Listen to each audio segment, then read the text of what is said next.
And yet, here I am, ready to live out the rest of my days, trapped in a book.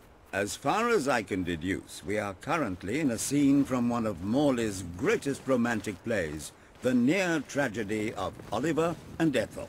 I believe if we are to escape, we must act out the scene. But performing is not one of my talents. If I am correct, putting on this costume should set things in motion.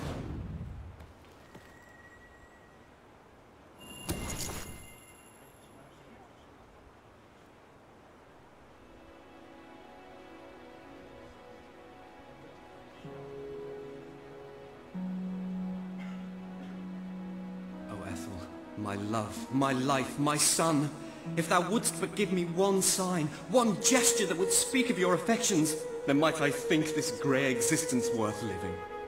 Ah, yes, a classic moment in the play. You are Ethel, the beautiful young daughter of a dung merchant. Show Oliver that you love him, and we may be able to leave this scene.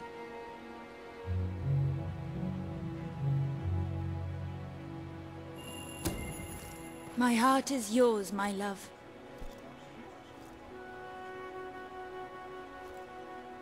Let the heavens and the seas, the toads and the eels sing the song in my heart, for she doth love me, and all is well. We shall meet again in the morrow, my little ferret, and elope into the sunset to live out our days in wondrous joy. A magnificent rendition. Truly, I applaud you. I see you are gifted with remarkable literary cunning, but can you really comprehend the depths of my work? That we shall see. Ah, yes. This is undoubtedly a scene from one of Morley's earlier, funnier plays, Bloodbath at the Royal Court. And this must be your costume. The role of the fool is one filled with tragic depth. It will require a masterful performance.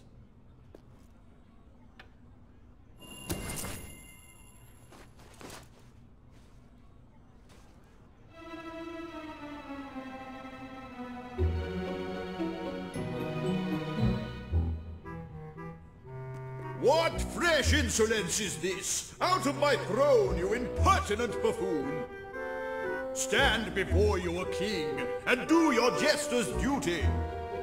'Tis a troublesome time for this court, and my crown grows heavy. So make me laugh, or I shall have your head.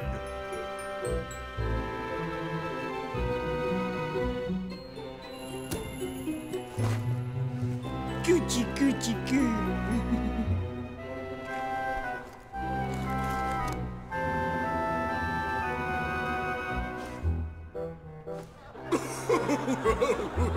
Oh, stop, it's too funny. I believe I'm in the right mood now to meet with those foreign delegates. I think I shall only behead half of them, yes. I have never seen a more convincing fool. There is hope for us yet. You handle my royal dramas as well as you handle my romances. But will your versatility extend to the more subtle domains of theatre, I wonder? Oh dear. Unless I'm mistaken, this is a scene from Morley's notoriously violent historical epic, Titus the Mutilator, Part 2. Which would mean this is the gladiatorial arena from Act 5, where Titus is finally slaughtered by savage warriors seeking revenge. A favorite scene of mine as a child, I must admit. And here is Titus's famous costume. I had some pajamas that looked just like it. Put it on and you will take on the greatest role of your life.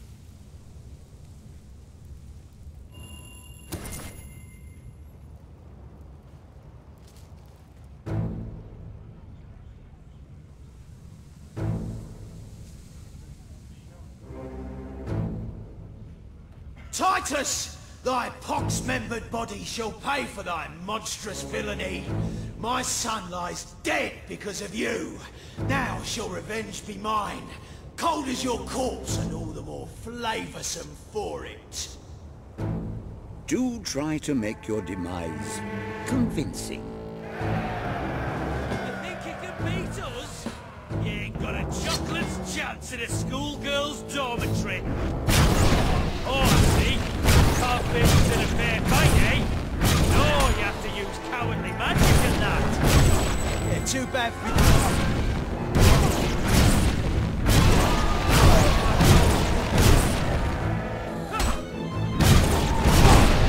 Four of my kin lie slain, and yet you live. You have breathed your last sulphur-scented breath, Titus. I hear you've got some fancy moves. Need some damage together with speed.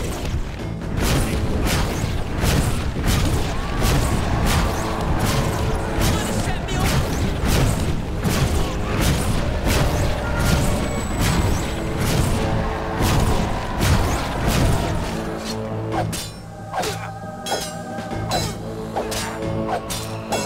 Nearly, but I stopped it just in time.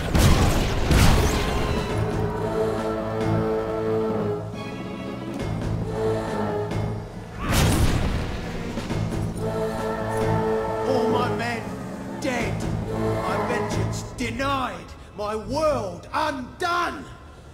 I cannot stand to live 1 second more. A tremendous performance.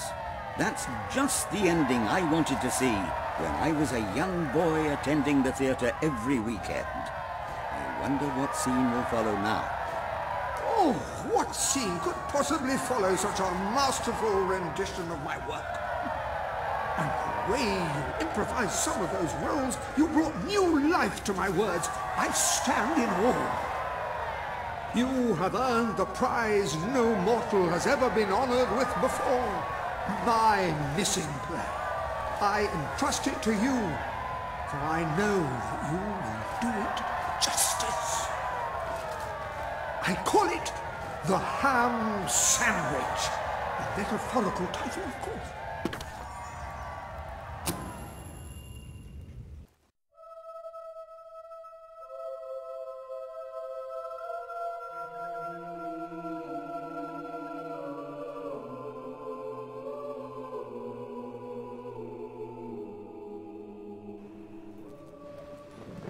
Ah, you have retrieved our aged investigator. Happy day!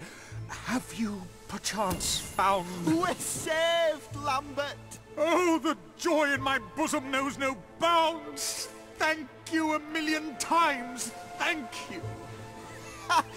His head bosom! It's already working! Comedy and tragedy will at last join hands!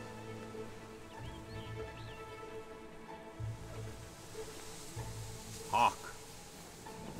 Bear witness to the tragic futility that is man. Oh, how it doth sear my senses to see paradise and yet to be barred.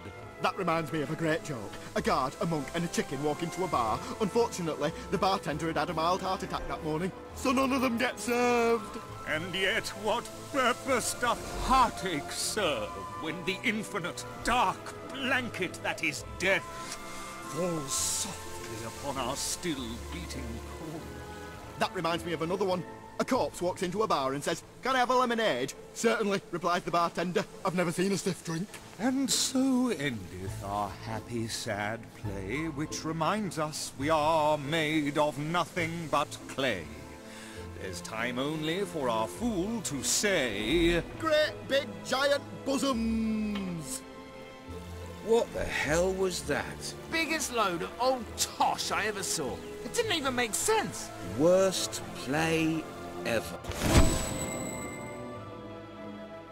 Well done. You have gathered quite an impressive following in Brightwall.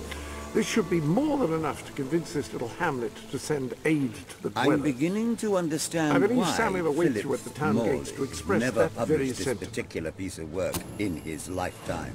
indeed, it is too far ahead of its time.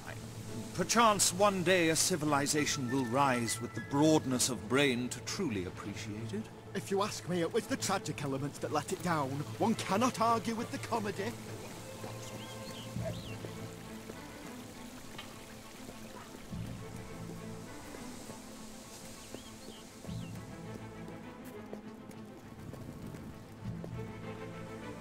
waste of generous.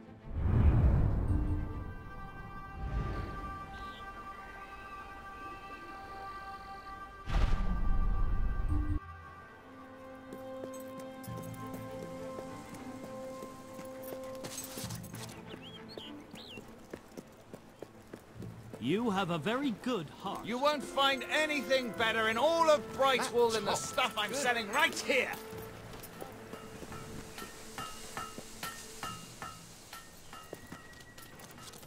We're keeping afloat here. Business. Esteemed citizens of Brightwool, today we demonstrate the generous nature of our fair town. For too long have our mountain neighbors suffered in silence, and now we extend a helping hand. But this effort would not have been possible without the courage and determination of one woman, the daughter of the old hero king. From this day, we shall know you as the hero of Brightwool. Before you leave, we ask of you one favor. As we pledge ourselves to you, so we hope you will pledge to return Brightwool to its former glory and reopen the academy which your father founded.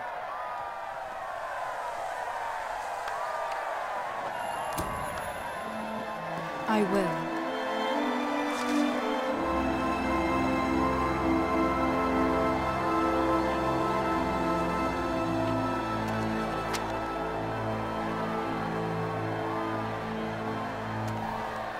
Very good, very good. I expected nothing less from you. These volunteers shall carry the supplies to the dweller camp. They may have them with our blessing. I hope you will return one day. Not just as our hero, but as our queen.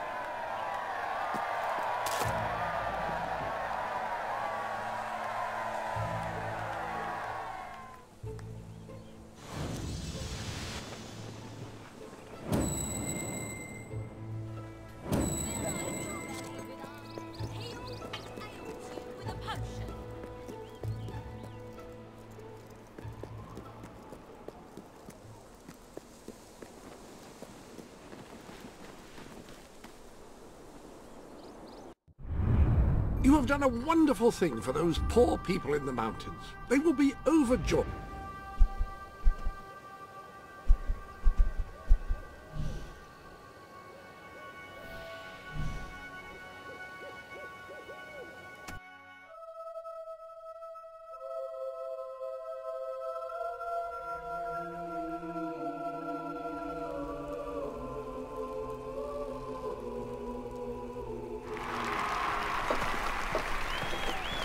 Our hero returns, bringing good tidings. And supper. Damn thing doesn't open. How do you open? Oh well, I never thought you'd actually get it, tell you the truth. Boulder. We've been blessed, my friend. We have made an alliance that has already brought us life. One day, it will bring us much more. We require but one more offering before we fight at your side. Boulder, promise to restore these mountains to their full glory and to protect our right to dwell in them, and promise you will bring nothing but the fiercest justice upon Logan's head. I promise. Then may we be carried into the castle by the dark storms of fury. We'll have to wait a little longer for that. It's still just us against a whole army. We need to recruit more people. I was afraid